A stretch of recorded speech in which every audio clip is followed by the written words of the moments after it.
एक ऐसा कैदी जो बेगुनाह होते हुए भी 20 सालों तक जेल में सजा काटता रहा, लेकिन वह कैदी एक दिन अचानक उस जेल से फरार हो जाता है। प्यारे दोस्तों, आज की कहानी है शहर से कोसों दूर बनी एक ऐसी जेल की जिसमें बंद हैं हजारों कैदी। इस जेल की दीवारों को ऐसे पत्थर से बनाया गया है जिन्हें तोड़ पाना नामुमकिन है। कोई भी ऐसा कैदी नहीं जो अब तक इस जेल से भाग पाया हो। अगर कोई भी कैदी यहाँ से भागने की कोशिश भी करता है तो उसे यहाँ के ऑफिसर पकड़कर बहुत पीटते हैं। लेकिन एक कैदी ऐसा भी है जो इस जेल से भागना चाहता है और यह कैदी इसी मूवी का हीरो है। तो मूवी की शुरुआत में दिखाया जाता है एंडी नाम का एक आदमी जो कि एक बैंकर की जॉब करता है। एंडी के ऊपर फिलहाल अपनी पत्नी और उसके आशिक को मारने का इल्जाम है। एंडी के पास कोई भी ऐसा सबूत नहीं है जिसके सहारे वह खुद को बेकसूर ठहरा पाए, इसलिए अदालत एंडी को अपनी ही वाइफ और उसके लवर को मारने के जुर्म में उम्र कैद की सजा सुना देती है। इसलिए एंडी को अब बाकी कई मुजरिमों के साथ एक जेल में लाया जाता है। एंडी और बाकी सभी मुजरिमों के जेल में आते ही उस जेल के कैदी चिल्लाकर उनका स्वागत करते हैं। वैसे प्यारे दोस्तों, मैंने भी अभी ही YouTube पर मूवीज को एक्सप्लेन करना शुरू किया है, तो मेरा हौसला बढ़ाने के लिए आप मेरे YouTube channel Viren explain movies को जरूर सब्सक्राइब कीजिएगा। इधर जब एंडी और बाकी मुजरिम जेल के अंदर पहुंच जाते हैं तब उस जेल का वार्डन उन सब मुजरिमों को जेल के नियम और कानून के बारे में बताता है। लेकिन बीच में ही एक कैदी वार्डन से पूछता है कि हमें खाने के लिए खाना कब मिलेगा। तभी इस जेल का सिक्योरिटी ऑफिसर उस कैदी के पास जाकर उसे पीटता हुआ कहता है कि तुम इस जेल में हमारी परमिशन के बिना कुछ भी नहीं कर सकते। इसके बाद सभी मुजरिमों को कैदियों वाली ड्रेस देकर उनके लॉकअप रूम में भेज दिया जाता है। अब रात भी हो जाती है। सभी ऑफिसर्स जो उन लॉकअप के बाहर ड्यूटी दे रहे थे लाइट्स को बंद करके वहां से चले जाते हैं। कुछ देर बाद आज आए कैदियों में से एक मोटा आदमी जोर जोर से रोने लग जाता है। वह जोर जोर से चिल्लाकर कहने लगता है कि मैं यहाँ पर नहीं रहना चाहता, मुझे घर जाना है। और उस मोटे कैदी के रोने की आवाज को सुनकर बाहर पहरा दे रहे सिक्योरिटी गार्ड उसके लॉकअप रूम के अंदर जाकर उस कैदी को बहुत पीटते हैं और यह देखकर एंडी बहुत डर जाता है। अगली सुबह होते ही सभी कैदियों को ब्रेकफास्ट दिया जाता है। एंडी भी इसी कैफेटेरिया में ब्रेकफास्ट कर रहा था और अब उसकी मुलाकात एक बूढ़े कैदी से होती है जिसका नाम ब्रुक्स है। ब्रुक्स उसे बताता है कि अगर तुम्हें इस जेल में कुछ भी सामान चाहिए हो तो वह सारा सामान तुम्हें इस जेल में सिर्फ रेड नाम का आदमी ही अरेंज करवा सकता है। अब जब दोपहर होती है तब एंडी रेड को ढूंढ लेता है और उससे अपने लिए एक 7 इंच का हथौड़ा लाने को कहता है। रेड उसे बताता है कि हथौड़ा तो मैं तुम्हारे लिए अरेंज करवा दूंगा, लेकिन अगर कभी भी तुम्हारे पास वह हथौड़ा पकड़ा गया तो इस जेल वाले तुम्हें छोड़ेंगे नहीं। रेड अब एंडी से यह भी कहता है कि इस जेल में कुछ ऐसे कैदियों का गैंग भी है जो आने वाले नए कैदियों को तंग करता है, इसलिए तुम जितना भी हो उस गैंग से बचने की कोशिश करना। अगले 2 दिन बाद रेड अपने साथी कैदियों की मदद से एंडी के लिए हथौड़ा ले आता है। रेड मन ही मन सोच रहा था कि अगर एंडी इस जेल से भागने के लिए इस हथौड़ी की मदद से सुरंग बनाना चाहे तो उसे कम से कम 600 साल लग जाएंगे। इसके कुछ महीनों बाद सिस्टर गैंग के आदमी एक कमरे में एंडी को बहुत पीटते हैं,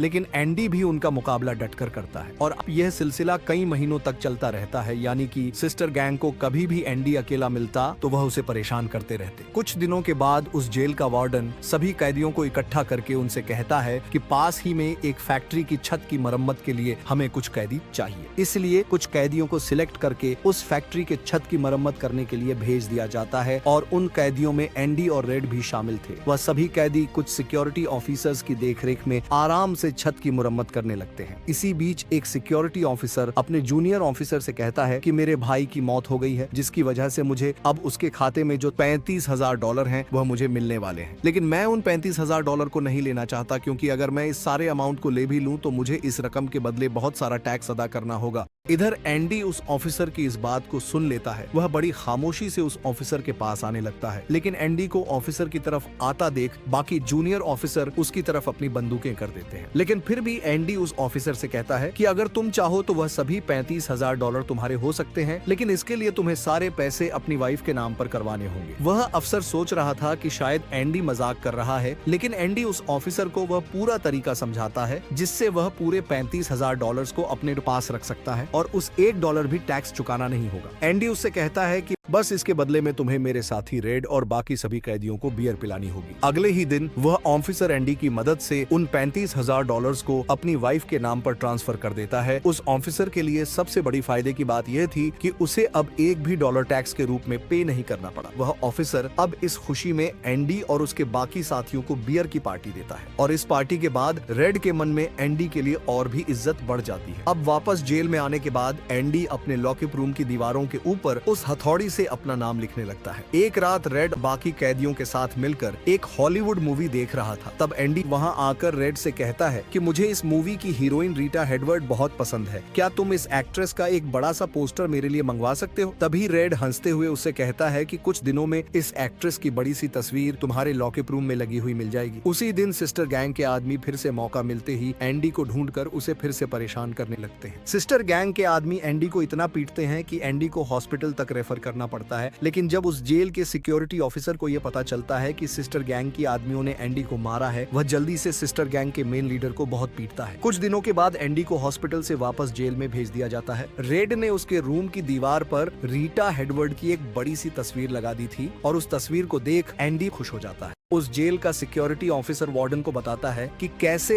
एंडी की मदद से मुझे $35,000 मिले, इसीलिए वार्डन अब एंडी के पास आता है और उससे कहता है मैं नहीं जानता था कि तुम्हें बैंकिंग की इतनी सारी नॉलेज है। इस जेल में तो तुम्हारे लिए अब कोई अच्छा सा काम ढूंढना होगा। इसलिए वार्डन एंडी को लाइब्रेरी में ब्रुक्स की मदद करने के लिए एक असिस्टेंट का काम करने को रख देता है। धीरे धीरे पूरी जेल में यह खबर फैल जाती है कि एंडी एक बैंक है और वह टैक्स बचाने के सारे तरीके जानता है। और अब उस लाइब्रेरी में उस जेल के कई ऑफिसर्स आने लगे जो अपनी फाइनेंशियल प्रॉब्लम्स उसे बताकर उसकी मदद से बहुत सारा टैक्स बचाते हैं। एंडी अब लाइब्रेरी में ही सभी ऑफिसर्स की टैक्स रिटर्न फाइल्स को भरने लग जाता है। यहाँ तक कि अब उस जेल के वार्डन की रिटर्न फाइल भी एंडी ही भरने लगता है और इस काम को करने के लिए वह रेड की मदद भी लेता है। इसी तरह एंडी को अब उस जेल में रहते हुए कई साल बीत जाते हैं।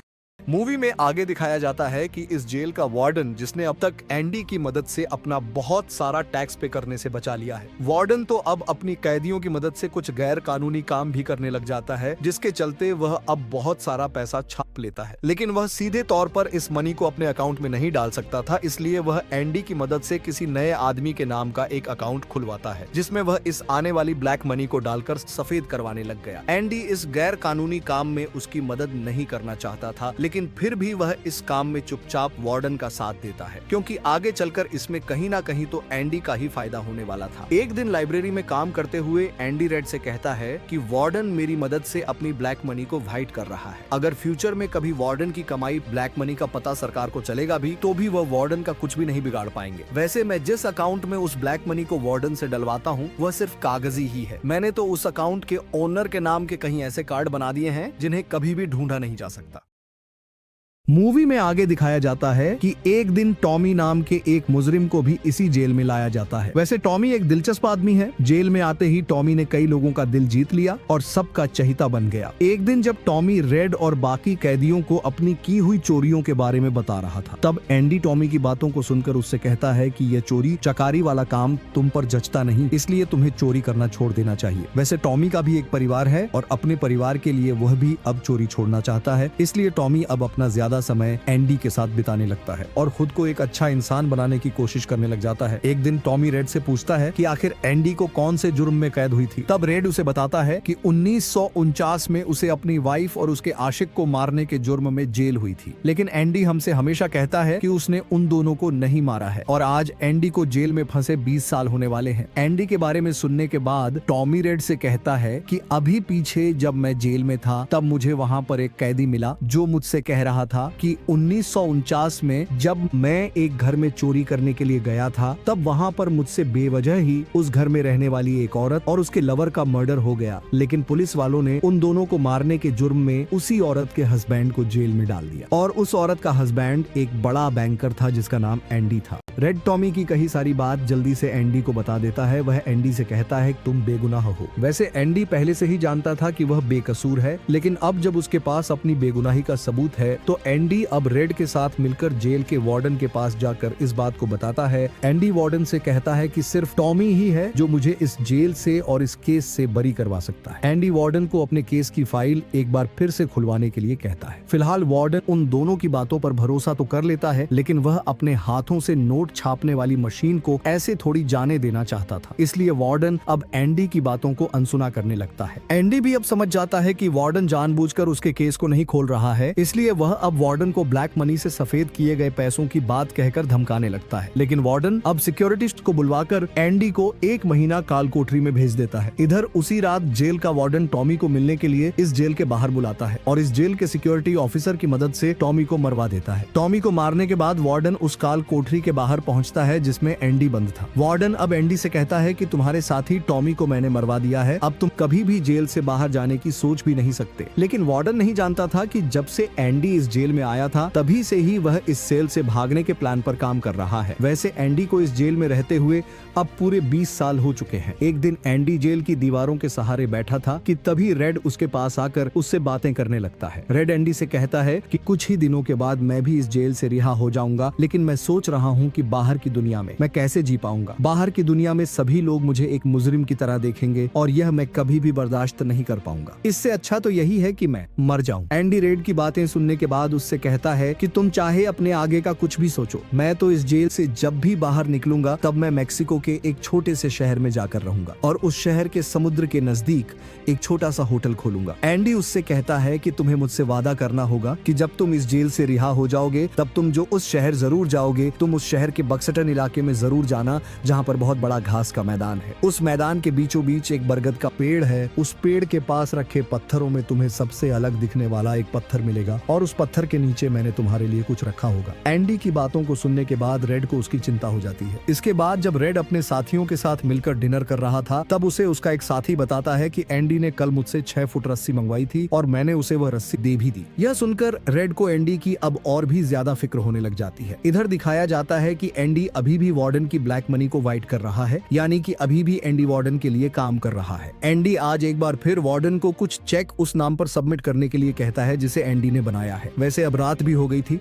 एंडी भी थोड़ी देर बाद वार्डन के कमरे से बाहर निकलकर अपने लॉकअप में पहुंच जाता है। लॉकअप में पहुंचने के बाद वह अपने हाथों में रखी रस्सी की तरफ देखने लगता है। उस रात रेड को एंडी की बहुत ज्यादा फिक्र होने लगती है। वह सोच रहा था कि कहीं एंडी उस रस्सी से खुदकुशी ना कर ले और इस वजह से रेड पूरी रात सो नहीं पाता। अब सुबह हो जाती है और सभी कैदी अपने अपने लॉकअप रूम से बाहर निकल जाते हैं, लेकिन आज एंडी अपने रूम से बाहर नहीं निकलता। एक सिक्योरिटी ऑफिसर जोर जोर से चिल्लाकर एंडी को लॉकअप रूम से बाहर आने के लिए कहता है। एंडी के कमरे से बाहर न आने पर वह ऑफिसर खुद उसके कमरे के बाहर पहुंचता है, लेकिन उस कमरे में एंडी को नहीं देखकर वह हैरान हो जाता है। तभी एंडी के उसके लॉकअप रूम से गायब होने की खबर अब वार्डन को भी मिल जाती है, इसलिए वार्डन भी जल्दी से एंडी के लॉकअप रूम में पहुंचकर उसके यहाँ से गायब होने की वजह को ढूंढने लगता है। वह खुद हैरान था कि आखिर एंडी इतने छोटे से कमरे से कैसे गायब हो सकता है। तभी वार्डन की नजर उस रूम की दीवार पर लगाई हुई एक एक्ट्रेस की तस्वीर पर पड़े छेद की तरफ जाती है। जब वार्डन उस तस्वीर को छूता है तो उसे पता चलता है कि इस तस्वीर के पीछे तो एक सुरंग है। वार्डन अब यह समझ जाता है कि इसी सुरंग से एंडी जेल से भाग चुका है, इसलिए वार्डन अब जल्दी से अपने ऑफिसर्स को एंडी को ढूंढने भेज देता है, लेकिन उसकी टीम को कहीं पर भी एंडी नहीं मिला। उसकी टीम को मिला तो सिर्फ एक छोटा सा 7 इंच का हथौड़ा। तो हुआ यूं था कि जब एंडी इस जेल में आया था तब उसने जो हथौड़ा रेड से मंगवाया था उसकी मदद से वह धीरे धीरे करके अपने रूम की दीवार में तभी से एक सुरंग बनाने लग गया था। वह हर रोज उस हथौड़े से दीवार में से पत्थर निकालता और उन छोटे छोटे पत्थरों और रेत को अपनी जेब में भरकर सुबह बाहर मैदान में फेंक देता। हर रोज रात में वह अपने रूम की दीवार में से इसी तरह पत्थर निकाल कर उस दीवार में उस सुरंग को बनाता रहा। इस सुरंग को बनाने में उसे बहुत समय चाहिए था और 20 सालों का समय कोई कम नहीं होता। जैसे ही एंडी ने पूरी सुरंग तैयार कर दी, वह बिना किसी को बताए इस सुरंग की मदद से इस जेल से भाग जाता है। उस जेल से भागने से पहले जो चेक एंडी ने वार्डन को अपनी जरिए बनाए हुए अकाउंट के खाते में डालने के लिए दिए थे, वह उन चेक्स और उस अकाउंट होल्डर के नाम के पूरे डॉक्यूमेंट जो उसने फर्जी तैयार किए थे उन्हें अपने पास रख लेता है। मूवी में आगे दिखाया जाता है कि जेल से बाहर निकलने के बाद एंडी उस बैंक में जाता है जहां उसने एक गुमनाम अकाउंट खोला था जिसमें वार्डन सभी चेक्स को डालता था। दरअसल एंडी ने अब अपना नाम भी इस नाम के हिसाब से चेंज कर लिया था, इसलिए एंडी उस अकाउंट में जितने भी पैसे थे वह सारे पैसे निकालकर मैक्सिको के इस शहर चला जाता है जहां जाने को वह जेल में सोचता था और एंडी अब वहां जाकर अपनी जिंदगी आराम से जीने लगता है। इधर दिखाया जाता है कि पुलिस के बड़े अधिकारियों को यह पता चल जाता है कि जेल के वार्डन और एक सिक्योरिटी ऑफिसर ने मिलकर एक कैदी जिसका नाम टॉमी था उसे मार दिया है। वो इसलिए पुलिस के बड़े अधिकारी जेल में पहुंचकर उस सिक्योरिटी ऑफिसर को हिरासत में ले लेते हैं। लेकिन जब वह अधिकारी वार्डन को पकड़ने के लिए उसके कमरे में जाने लगते हैं तो वार्डन खुदकुशी कर लेता है। मूवी अभी खत्म नहीं हुई है, लेकिन आगे बढ़ने से पहले क्या आपने हमारा मूवी एक्सप्लेन चैनल सब्सक्राइब कर दिया है? अगर नहीं किया है तो जल्दी से सब्सक्राइब कर दीजिए ताकि हम आगे भी आपके लिए बहुत प्यारी प्यारी मूवीज की एक्सप्लेन वीडियो लेकर आ सकें। मूवी में आगे दिखाया जाता है कि रेड अब जेल से रिहा हो चुका है, इसलिए अब रेड एंडी से किए हुए वायदे को पूरा करने के लिए मेक्सिको के एक शहर के उस इलाके में पहुंच जाता है जहां एंडी ने उसे जाने के लिए कहा था। और रेड को वहां पहुंचकर घास के खुले मैदान के बीचों बीच बरगद का एक पेड़ मिल जाता है। उस पेड़ के आसपास में ही बहुत सारे पत्थरों की एक दीवार जैसी बनी थी और उन पत्थरों के बीच में रेड को एंडी का बताया हुआ वह सबसे अलग दिखने वाला पत्थर मिल जाता है। उस पत्थर के नीचे रेड को एक लेटर मिलता है जिसमें कुछ पैसे और एंडी तक पहुँचाने का रास्ता लिखा था। रेड अब उन पैसों की मदद से एक आइलैंड पर पहुंचता है जहां पर उसकी मुलाकात एंडी से हो जाती है और इसी के साथ इस मूवी का अंत हो जाता है।